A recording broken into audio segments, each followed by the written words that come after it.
Kashmore bureau chief Abdul Razzaq اوگاہی کی report. غوث پور رسول بخش پلیجو کے 8ویں برسی کے موقع پر قومی عوامی تحریک کی تقریب، قائد تحریک کو شاندار خراج عقیدت پیش۔ غوث پور میں قومی عوامی تحریک کی جانب سے رسول بخش پلیجو کے 8ویں برسی کے موقع پر ایک باوقار تقریب کا انعقاد کیا گیا، جس میں پارٹی رہنماؤں اور کارکنوں نے بڑی تعداد میں شرکت کی۔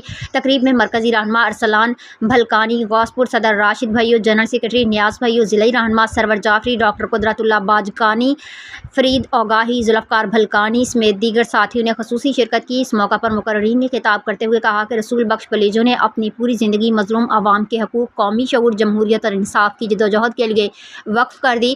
انہوں نے کہا کہ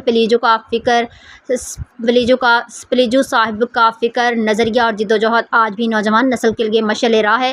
رہنماؤں نے عزم کا اظہار کرتے ہوئے کہا کہ قومی عوامی تحریک رسول بخش پلیجو کی دی ہوئی جدوجہد کی راہ پر چلتے ہوئے عوام کے حقوق کے لیے اپنی جدوجہد جاری رکھے گی۔ تقریب کے دوران قائد تحریک کو زبردست خراج عقیدت پیش کیا گیا اور شرکاء نے سرخ سلام، قائد تجھ کو سلام کے فلک شگاف نعرے بھی لگائے۔ مقررین نے رسول بخش پلیجو کی سیاسی، علمی اور انقلابی خدمات کو بھرپور انداز میں سراہا۔